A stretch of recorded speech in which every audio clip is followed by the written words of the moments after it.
Hey everyone, and welcome back to the Movie Mates video. I'm Matthew, of course, joined by my wonderful co-host and best friend. Callum. Hey man, lovely to see you. I've just realized like if people are watching these videos like all in a row, it's gonna look like we're just dressed the same every day. We are recording these in a batch, by the Yeah, way, just in case anyone's yeah. curious as to why we look the same. Today we're back with another Wandavision episode review, and this time it's episode four, isn't it? Yeah. It is indeed. Episode four, yeah. So I'm gonna pass over to Callum to explain what we're gonna be talking about basically. So off to you, man. So we will be talking full spoilers this episode. This is the new episode of WandaVision, of course. And this is a very different episode. So I would highly suggest at this exact point, step off if you haven't seen the episode already. 100%. This is, of course, an episode from the perspective of Sword. Who are there to investigate what is occurring in Westview.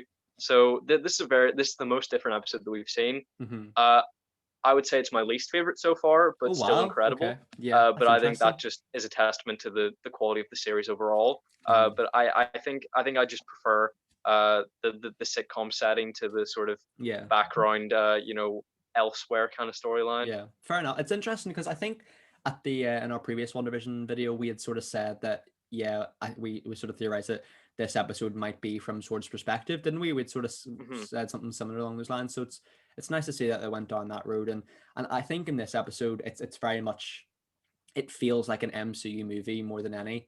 To be honest, there's a lot of returning characters here. I mean, we've got Monica Rambeau, of course, Maria's daughter, and it's actually interesting to see that Maria Rambeau from Captain Marvel has in this universe since passed away as well. Hmm. The film, the TV show revealed, which is I thought was an interesting choice.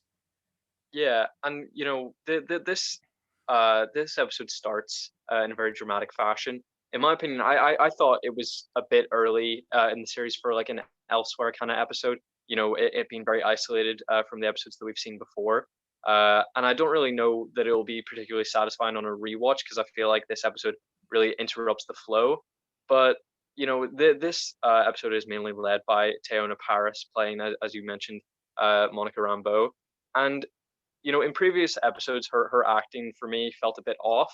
But now from seeing her performance in, the opening blip sequence and the rest of the episode, it's clearly that was a choice, to behave Yeah. because she was an outsider in this world that Wanda had created. Mm-hmm. So yeah, I think it was really nice to jump back to that, especially because Avengers Endgame wasn't a movie that I particularly appreciated. Yeah.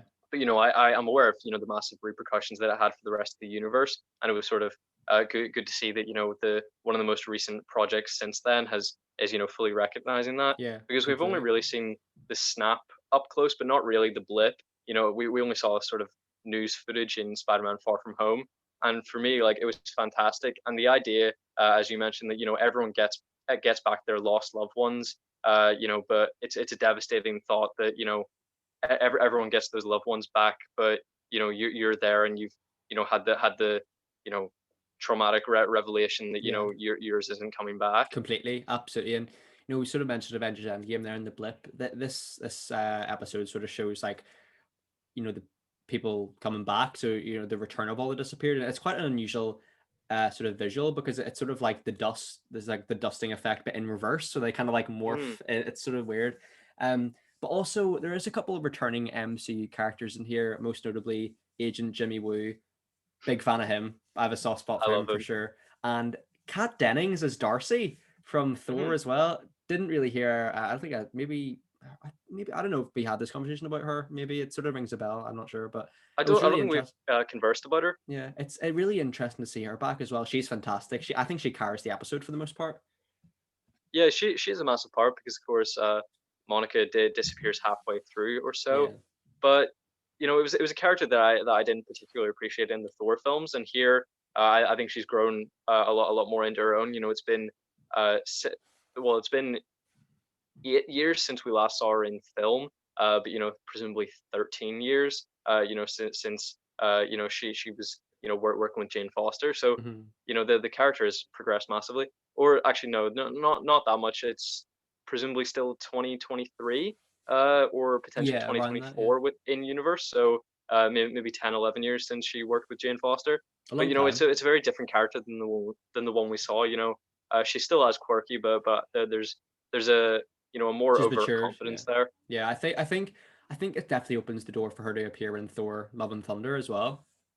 Oh yeah, I think so. I feel like these Disney Plus shows will be, you obviously have a lot more freedom when you have more time, and in the case of WandaVision, more money. Weirdly, more money than a standard MCU project. Yeah. And I feel like when you have more time, there's a lot more freedom for cameos and new introductions. So I feel like I you Agree. know Kevin Feige has sort of said Disney Plus will be like a testing ground for new characters, but I think it'll also be a testing ground to see whether there's still interest in old characters. Yeah. 100%. 100%. I respect that for sure. And the thing I appreciated most about this episode was answers. And Completely. one big thing that is addressed in this episode, which I was confident about, is that the beekeeper is the beekeeper scene in episode at the end of episode 2 is an unimportant figure because people kept sort of over analyzing his appearance to death. And my only real question following that, based on what we see here, is what happened to him. He's very clearly an unnoteworthy figure. He's just he's just Just a a dude. sword Yeah. pawn. Yeah, Yeah. he's just a dude who was I think we potentially predicted, because Monica's sort of dress is changed when she enters the force field. So too would, like, a sword agent's uniform to be something that Wanda could accept within her universe. Hmm. So my question is, what happened to him? Because if Wanda reversed time in universe, within the bubble, if that's its own reality, time Yeah. reversed in that reality, and presumably not outside of the bubble, then I guess that just returns him to the tunnel before he emerged. But where did he go after? Because I Yeah. assume It's then it's an he interesting emerges one. and they're still inside the house, and then he just goes, "Oh, there's no one about. I'll just leave Yeah, then. That's yeah, fine." yeah. Literally, like, hopefully it explains that, because also I think we see, obviously she reversed time there. She also reverses time in another scenario as well, doesn't she? I can't remember what it Well, is. within the With Monica, episode, isn't it?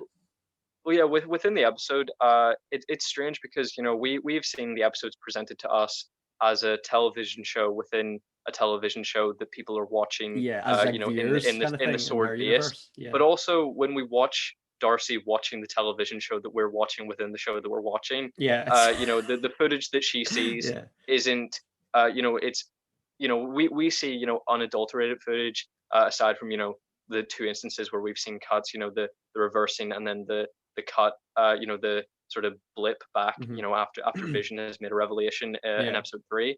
But here, their footage is heavily doctored, much more than we've seen. So there are full scenes cut out that we have seen, but Darcy and the other sword agents, aren't able to view. Yeah. So I suppose the question is, who's doing that? Because I feel like Wanda has the power to create all this and manage things in the sort of day to day, like minutia of the universe that she's Yeah. created.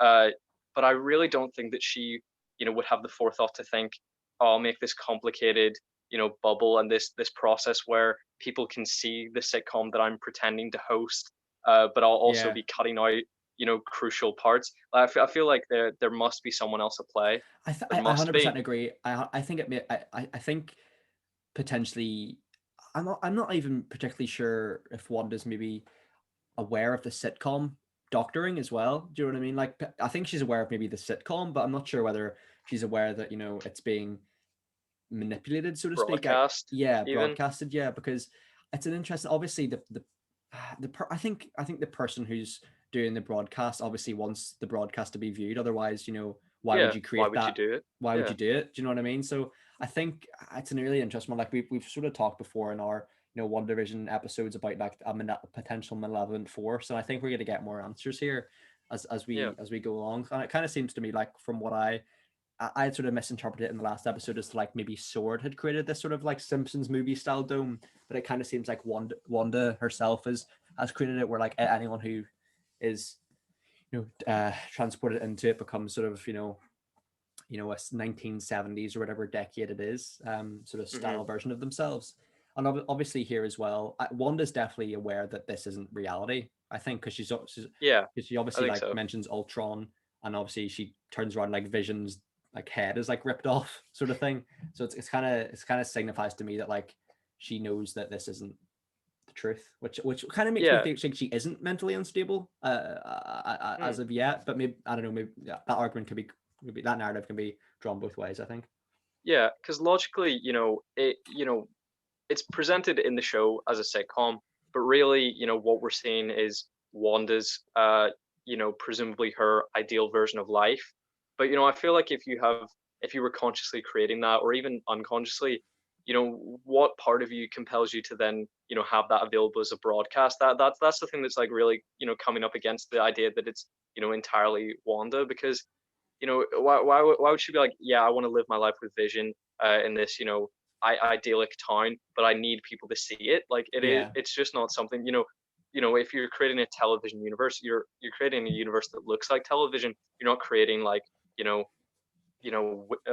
waves that allow them to pick up on the completely. television signal. Like, Yeah, you know, a lot of this argument is, on the basis that the episode ends with Monica announcing that it's all Wanda, and it just can't be right. no, It's yeah, I think it's too simple for 9 episodes. agreed. I I think it's far absolutely too agree. obvious and surface level. Wanda, is in a universe that seems to be her dream. She seems to have some control. That's all apparent in even the first 2 episodes. So if that's the only answer, if the only answer is that it's all Wanda, I would be so let down. Do you feel Yeah. the same? It's absolutely Calum. I think it's a point you raised in a couple episodes ago when you said if it's her dream, then where's Pietro? Where's Yeah. Quicksilver? So I think there has to be a reason why he's not there. And we've sort of mentioned on that character, I'm not sure if we did mention this, but when Vision has like super speed in these episodes, that could be potentially, her image of Quicksilver, like what she's given Vision these abilities. Because I think it's clear that it stands to reason that Wanda's aware that this isn't reality, but maybe Vision isn't. Like Hmm. Vision's discovering that things aren't what they seem, but like he's not. Yeah. I don't think he's aware of what Wanda's aware of. Do you know what I mean? I feel like even when we're given all the answers, I'm still going to be dubious of how this has been written because, you know, Vision is a creation of this reality. Whether he's resurrected or or this is a new Vision invented, for this reality. Mm-hmm. He really should have just, been not given the mental faculties to be able to deduce anything. Like I feel Yes, like, 100%. he's been imbued with too much power, and I feel like Wanda is too smart to allow that. She would have, if she wanted her dream husband, she would have made her dream husband, and her dream husband wouldn't have been suspicious about their life. Yeah, it just would have So I been Paul feel like, Bettany then, so it would have as well, pretty yeah, much. so I feel like, So if the answers are, she went crazy, she took over this town, she brought Vision back, but then someone intercepted her or has manipulated it since to entrap her, to have her children, and then do something involving that, potentially related to the comic books. I feel like that is the only way to go. It yeah, might be a different role than Mephisto, but I think it needs to be someone, I'm whether it's leaning. Agnes. Yeah, I'm leaning towards the Agnes character's an interesting one actually because I'm not sure what her role is. Do you think she is Hmm. like? She's obviously aware that this isn't reality. I think. Yeah. So what's Well, what's going on?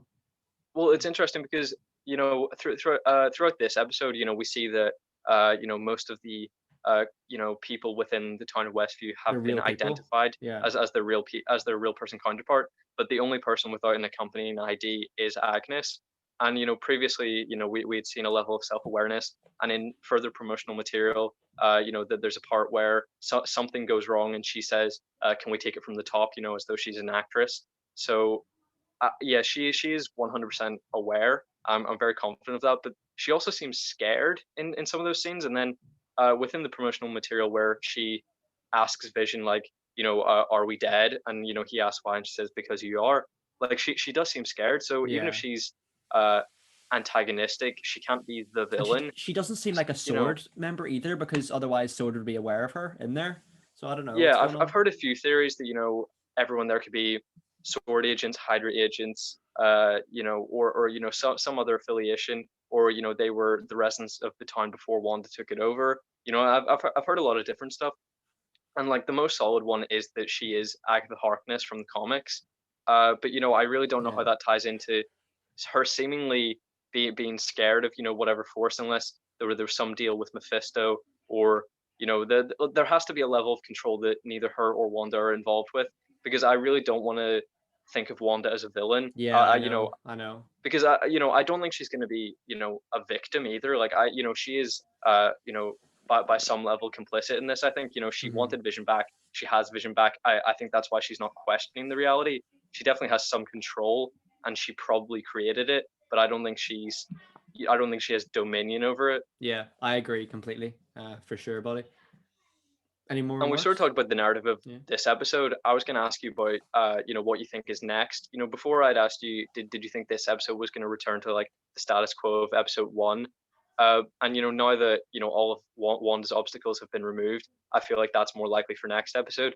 We still have three more sitcom eras. The 80s, the 90s, and the 2000s to cover, with only 5 episodes to go. And we know from what Paul Bettany has said that the last 3 episodes are meant to be full blown MCU action. So, do you think that we'll be seeing multiple eras within one episode? I do. I absolutely do. I think the sitcom sort of parts of the show are they're some of my favorite moments as well. But there was always, like we were sort of there's like we're talking about, there's always something ominous lurking behind the corner. Do you know what I mean? So I think the Agnes character is an interesting one. I reckon the time manipulation is an interesting one, because I'm not sure that's a power Wanda has, but it remains to be seen. And I mean, I I'm think because she can manipulate reality, she's manipulating the time of the reality that yeah, has been perhaps. invented. So Yeah. I feel like it comes under It's a that, good shout. maybe. I'm really leaning towards it's like a Doctor Strange style thing. Like Doctor Strange is like, enclosing her in this dome, and then because obviously we see it as well. One thing that stood out to me in this episode is like a police officer was unaware of that town ever existing, so clearly like it's fabricated. But then Yeah. where are the residents coming from? Unless you like these people can't be random people, surely. Unless Yeah. like Well, I mean, they said that, because Jimmy Woo comes on the scene because there's a missing persons case, of a, witness protection person who's presumably one of the inhabitants. And they mentioned that the family of that missing person doesn't even remember his existence. So whoever's controlling this situation has, as they say, has given selective amnesia to some people. So I'm not sure whether the police officers and like people in the surrounding area have been given selective amnesia about the fact that the town existed, or did the town never exist and it's been created. I feel like they're not going to answer that. I feel like this episode is meant to give us that answer, but I don't feel satisfied. yeah, Like agreed. I don't know Yeah. which way it is. Like, is it a creation that they never knew about because it didn't exist, or are they within Yes. their definition of having been given Hmm. selective amnesia? I'm really leaning towards the Doctor Strange theory of him sort of Hmm. either trying to harness Wanda's abilities, or trying to stop her from doing something. I don't know, because I think I just it feels to me like a Doctor Strange style illusion where like he's sort of creating selective amnesia. I'm not sure. But yeah, what are And you? he has sort of been keeping track of like magical figures, as we see in Thor Ragnarok. He was fully aware of Loki, and he's even Hmm. witnessed Scarlet Witch in Avengers Endgame. So Yeah, I imagine he would be aware of any magical threat. Her powers are obviously emerging as much stronger than people may have anticipated. agreed. So yeah, Yeah. I do think a containment dome is definitely a potential theory. And we've seen in further promotional material that uh, her red magic kind of consumes the dome. So I think in whatever scenario of who has put that up there, who's in control, I feel like she will I feel Mhm. she will clutch control from them by the end. Yeah, I just love that we're just talking about so many theories. It brings me back to the good old days. But any more opening remarks from you? Well, I just wanted to say, just to cover my general thoughts and rate the episode. Go for it. I thought overall it was a sensational episode, but because of how disjointed it feels from the others, and considering how much it damages like the flow of the show and its Hmm. potential rewatchability, that was really one of the only issues I had with the episode, and sort of the annoying potential implications of the ending, because I feel like this episode is all about answers. And if Monica Rambeau's comment at the end that it's all Wanda was meant to be an answer as to who's responsible, and that it is all Wanda, Yeah, I'll be massively let down. So it had agreed. some Agreed. annoying potential implications, but I'm still optimistic because of how high the quality of the show is. It will be massively let down, the quality of the show, I think, if it is just Wanda, because it just feels very surface Anticlimactic. level Yeah, narrative. it does. It But absolutely does. overall, I didn't love this episode as much as I did the sitcoms. But it was nice seeing returning characters like Jimmy Woo and the flashbacks to the blip. So I would give the episode a 9 out of 10. Yeah, I love what you said there, buddy. I think I think for me, this was my favorite episode, just purely on the basis that like it finally the pacing went up. Do you know what I mean? Like from those, obviously, from the sitcom episodes, they're fantastic. They're nearly flawless for me, but I don't know. I just felt like the pacing was a little bit slow here. It's like dial to 11, you get a lot of answers, a lot of questions as well. But I thought this was a 9.5. There's yet an Yeah, episode to be like perfect for me. Like they're yeah, all incredible. Like they're so good. If this TV show keeps it up like a 9 or 9.5, it'll be one of my favorites ever. But yeah. at the minute, it's like, yeah, it's fantastic. I love it.